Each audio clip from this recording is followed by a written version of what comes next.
শখের চুলকে দিলেন হেলায় বিদায়। ক্যান্সার রোগীদের পাশে চাকরিজীবী আরামবাগের চেয়ারম্যানের মেয়ে। ক্যান্সার রোগীদের পাশে দাঁড়াতে দারুণ উদ্যোগ শিল্পা নন্দীর। বাড়ি আরামবাগের 2 নম্বর ওয়ার্ডে। পিতা স্বপন কুমার নন্দী।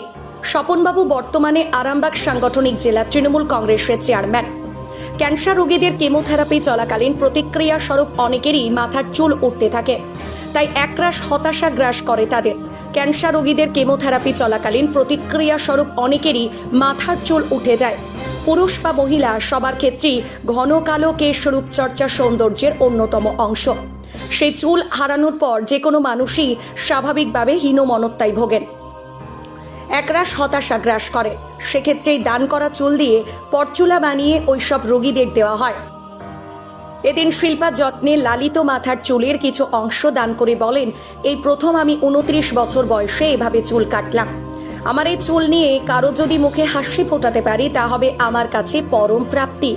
শিল্পার বাবা স্বপন বাবু বলেন, এই মারণ ব্যাধি আক্রান্ত কেউ যদি এর মাধ্যমে একটু মনের জোর পান, তাহলে একবার কেন বারবার আমার পরিবার এসব কাজে এগিয়ে যাক। আমি এটাই চাই। জানা গেছে এই চুল প্রথমে ব্যাঙ্গালোরের একটি ইনস্টিটিউটে যাবে। শিল্পার এই মনের জোর ও উদ্যোগকে সাধুবাদ জানিয়েছে আরামবাগবাসী। এ বিষয়ে শিল্পা কি জানাচ্ছেন বিস্তারিত শোনাবো আপনাদের। দেখতে থাকুন নিউজ বাংলাদেশা। তো মানে অনেক ছোট থেকেই একটা ইচ্ছা ছিল যে কখনো যদি সুযোগ পাই তো কিছুভাবে মানুষকে হেল্প করতে যেতে পারে। তো ছোট থেকেই কিছু না কিছু বাবার থেকে শেখা অনেক কিছু জিনিস, যে মানুষের পাশে কীভাবে দাঁড়ানো যায়। এবার চুল নিয়ে আমার ছোট থেকেই স্কুল কলেজ বা আমি বাইরে জবের সূত্রে বা পড়াশোনার সূত্রে আমি বাইরে হায়দ্রাবাদ ব্যাঙ্গালোর এদিক ওদিক মোটামুটি কাজের সূত্রে আমি গেছি। তো সব জায়গাতেই সবাই আমার চুল নিয়ে কী করি কী ধারা সবাই এরকম কোশ্চেন থাকে যে এত সুন্দর চুল কী করে তোমার।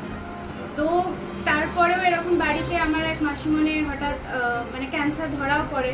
তো সেই দেখে বা এমনিও সোশ্যাল মিডিয়াতে আমরা সবসময় থাকি, তো সেখানেও এরকম দেখেছি মানুষজন মানে যাদের ক্যান্সার হয় তো তাদের আস্তে আস্তে চুলের মানে উঠে যাওয়ার সমস্যা দেখা যায়।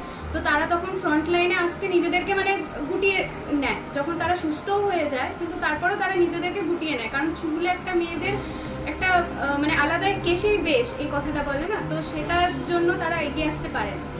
তো তাদের পাশে যাতে দাঁড়াতে পারে, যেহেতু আমার কাছে এই জিনিসটা আছে আমি দিতে পারি, তো সেই জন্য তাদের জন্যই আমার এই একটা উপহার, তাদের জন্য তারা যাতে একটু হেসে খুশি মানুষের সামনে আসতে পারে। আবার আপনার জীবন সঙ্গী বা আপনার বাবা এই বিষয় নিয়ে কি বলেছেন? আপনি প্রথমে কি বললেন? বাড়ির সবাই খুব সাপোর্টিভ, এমনকি আমার মাই এই উদ্যোগটা মানে আমাকে বলেছিল যে দেখ যদি কখনো তুই মানে একটা জায়গায় যেতে পারিস একটু কারোর পাশে এরকম দাঁড়াস, এরকম পেশেন্টদের তোর যেহেতু চুলটা আছে তুই দিস। তো সেই হিসাবে বাবা মা আমার বাড়ির লোক এমনকি আমার শ্বশুর বাড়ির সবাই খুব আমাকে সাপোর্টিভ করেছে। তো এটাই, সবাই পাশে আছে। আপনার নাম? নাম শিল্পা নন্দী। আর যাকে দিচ্ছেন তার বাড়ি কোথায়? তার বাড়ি বলতে এটা ব্যাঙ্গালোরে একটা ক্যান্সার ইনস্টিটিউটে একটা জায়গায় যাবে, তো তার সার্টিফিকেট এখন আমার কাছে আসেনি, এটা মেল বা ফোনে চলে আসবে। যিনি মাসিমণির ক্যান্সার হয়েছে ওনার বাড়ি কোথায়? আচ্ছা, মাসিমণির বাড়ি ওনার হচ্ছে এতে চুঁচুড়ার সাইডে। মালতী মাতা হাইস্কিং মিল আপনাদের জন্য নিয়ে এসেছে সম্পূর্ণ ঘরোয়া পদ্ধতিতে চাতালে শুকিয়ে তৈরি কৃষ্ণভোগ মিনিকেট, ডহর, বাঁশকাঠি, মহারাজা জিরাকাঠি ও দুধেশ্বরীর মতো উন্নত কোয়ালিটির চাল। মালতী মাতা হাইস্কিং মিলে প্রোপাইটার পবন নন্দী ও জীবন নন্দী। ঠিকানা সুপারা চাদুর, আরামবাগ, হুগলি। যোগাযোগ নম্বর 7432074210 অথবা 8972452835। আরামবাগ মতিলাল টেলিশপ ও স্যামসাং সার্ভিস সেন্টার, অনলাইন বা যে কোনো দোকানের থেকে সস্তা। আপনাদের সকলের প্রিয় মতিলাল মোবাইল, তাই আজই আসুন। পুরানো মোবাইল সারানোর চেয়ে বেশি দামে এক্সচেঞ্জ, 0% ইন্টারেস্টে, 0 ডাউন পেমেন্ট, 0 কস্টে মোবাইল ফাইন্যান্সের সুবিধা। আমাদের ঠিকানা পুরাতন বাজার, আরামবাগ হেডপোস্ট অফিসের বিপরীতে, আরামবাগ, হুগলি। আমাদের যোগাযোগ নাম্বার 7001304430।